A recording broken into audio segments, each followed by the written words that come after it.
Hello everybody, this is Maniac 4 Bricks, and I'm here with LEGO Monkey Kids set 40472 Monkey Kids RC Race. This is from the LEGO stores, as much as the other LEGO Monkey Kids sets are in the United States exclusively from the LEGO stores.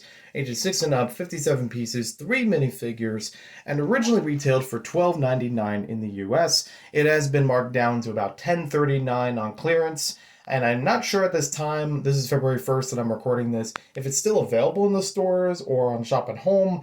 The website lists that they're sold out, but I was able to find this about a week or two prior in the stores themselves. So check your stores, call them if you need to, if you want to still find this. I have also seen this in the flagship stores, in case you're nearby one of those. Also has item number 6331990. So this is a small accessory pack for a Monkey Kid, which is really cool to see because I think there's a lot of potential that they could add more things, accessorize the world on top of the sets that are already available. And for one of the recent Monkey Kid and Ninjago promotions, made it a more feasible option if you wanted to get some Monkey Kid stuff aside from the bigger sets, as getting that threshold of $40 or so for a polybag. We'll talk about that in a separate video, and subscribe so you can find out more about that.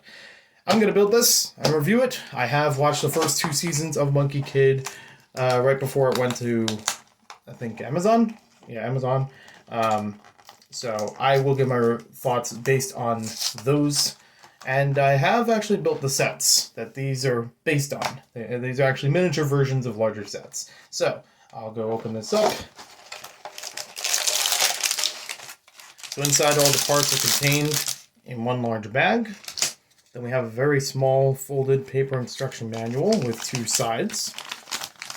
One side showing just how to build the figs, the other side showing how to build the cars and the podium. So let's get to that.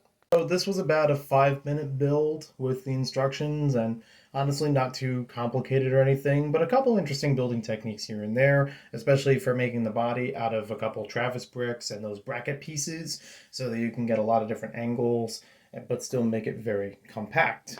So, before we get to the actual builds themselves, I'm going to start off with the minifigures. We have MK and Bob.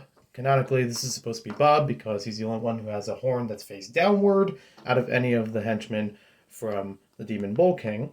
The funny thing is that in the instructions, they show that you fit the left horn facing down, when all of the artwork along the box shows that it's the right horn facing down. I actually I have not paid attention close enough to any of the sets that do have Bob in it, if it's supposed to be one way or the other. Maybe they mirrored it for some reason, but I don't know. I find that kind of interesting, and maybe I'll change that later when I compare it to other sets with Bob. Bob is just, it's silly. It's a minion, though. It's fine. It's okay either way. Can't get enough of those Demon Bull King figures. And having one running his own RC car based on a larger vehicle is just really funny.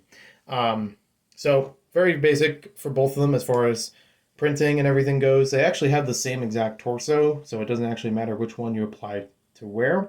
He has a transparent red head, which is very cool. Always good to have those. And most of the Demon Bull King minion figures have that, which are in a lot of different sets. So, yeah, it's cool that they have like matching racing outfits, and you could always use that for other racing pit crew kind of stuff, even outside of Monkey Kid if you wanted to. Some nice details along the front and back. Now for MK, this is a version where he has 2 faces and no printing on the headband, because sometimes it has a little golden insignia on there. This time it's very plain, so that's very cool, and a little less common from what I remember. This one, he has a koi face on one side with a little blushing around his cheeks, and on the opposite end, he's a little more determined, maybe a little frustrated, maybe his car's jamming up or something, because, maybe he didn't charge it the night before the race. So, we'll see how that goes. Still really cool expressions, and nice figure to get. Nice version of him.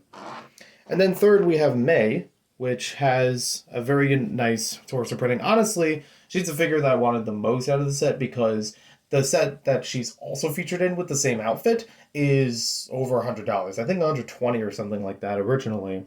So having it in a $10 to $12 set is actually really useful. Also a really nice torso on there, really nice artwork and graphics with all the different dragons and horses on different textures. even along the back, and also really cool hairpiece. I don't remember if she has the same expression in the other set as this one, but still good expressions for her nonetheless, and also very reusable. Now moving on to the podium, it's probably the next most basic thing from the set. It's only a handful of pieces. It is a printed 2x2 brick here with a checkered 1 on it, which is nice that they don't have to put any stickers on anything, because podiums in the past have sometimes used stickers, sometimes didn't, and a set like this, so small, you don't need stickers. So it's nice to have that there, and you can tell what's third and second place just by a plate layer, which does the job. Even though I kind of like it when they have a little more depth to them, personally. Only a handful of extra pieces in here, mostly cheese slopes and 1x1s, so it's good to have those. I actually do like the teal 1x1 round brick or round plate here. I know I'm a sucker for teal in general, so the fact that they brought it back with the Downtown Diner onward has just been a joy for me. But that one, I don't think I have that many of that part in teal, so it's good to have it here. And 3 of them if you count the vehicle. Moving on to the vehicle, this is actually the one from the Roadster set, which also features some of my favorite characters from Monkey Kid, Jin and Yin, the demons.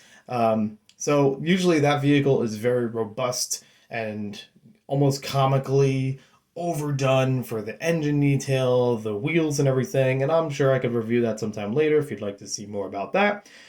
This captures some of those basic details from things like these sides, which would normally be really big turbines and, you know, intakes. So even though they don't have any printing along there, I still know it has that right shape to it. This one is probably the most ventilated out of any of the pieces for this kind of scale, and does just about enough job right there.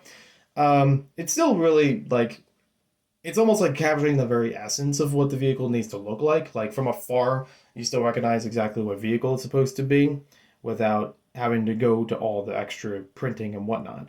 But yeah, even if you look at it underneath, it's actually really basic construction, but very cleverly done.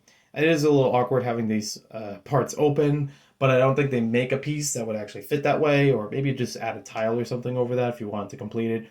But for the most part, when it's sitting upright like this, it looks fine. And then this vehicle is actually another large, one of the more expensive sets. I believe the same one I was talking about before that had May in the traditional outfit instead of her suit, like the bike suit and the jet suit. Normally this one would have like a splitting vehicle coming from the front of it with those big wheels. This one does not actually incorporate that feature because it's so small it would be hard to actually split this thing and make it its own vehicle from it. But it still captures what the whole thing is supposed to look like on a basic level, with it having like almost tread-like look to the back of it with like those 2 bigger wheels right next to each other, and then having, you know, these more rugged wheels towards the front that actually do spin if you allow enough space in the axle. Then you have the main driving component up here with the big horns and a little bit of extra, you know, sideline detail here because there are like these little banisters on the little platform to either side of it. So it does the job. I think it would have looked a little bit better if it did have each of these wheels separated instead of it being the piece like this, but it's also nice to get that piece, so I can't entirely complain. Yeah, this is in tan, but it's also, again, in an invisible angle when it's actually sitting upright and turning it around, so I'm not really worried about that. It makes it easier to build it, and I'm okay with that. So overall, it's a nice little pack. It's not canon as far as I recall from the show. There was a race that involved the 2 vehicles, but not as the miniatures, not as RC cars. They were just the regular sized ones that are in their own sets. So this could be a fun sideline. You can make this its own side quest kind of thing for a storyline if you wanted to out of your own Monkey Kid sets and whatever storyline you want to add into Monkey Kid. But as far as I can recall, nothing like this is actually available in the show. Maybe this could be like the concept model that, you know, they come up with in order to win that race or something. Either one of these really could be a fun idea as like them crafting a model that the vehicle would be based on or something. The racing outfits, however you want to classify that, maybe it's like, oh, required to wear these to participate in the race or something. Again, you could easily just modify 1 or 2 of these so that you could just have a single team with the same garb on, like MK and May could both be wearing these outfits and participating as their own team with that color scheme. So there we have it. For $10, it's not bad. For $12.99, it's all right, especially considering May is a figure that's in a very expensive set otherwise, and you get some exclusive torsos here and a couple cool parts. It's okay as an accessory pack. I would like if they made other stuff that could incorporate into the larger world of Monkey Kid, because this is really in its own thing. But it's still a charming thing nonetheless, having miniatures of some of the vehicles. It's kind of like what they did for the Lego Movie, where the ice cream machine and garbage truck, a couple other sets, were miniaturized in a poly bag. So there you have it. Let me know your thoughts in the comments down below. And let me know if you want to see more Monkey Kid reviews, because I have a whole lot of the sets I have yet to really talk about on YouTube, but I've been building them for the past almost 2 years, and I've really been enjoying the show too. So let me know what you think. Thanks for watching, and I'll talk to you later.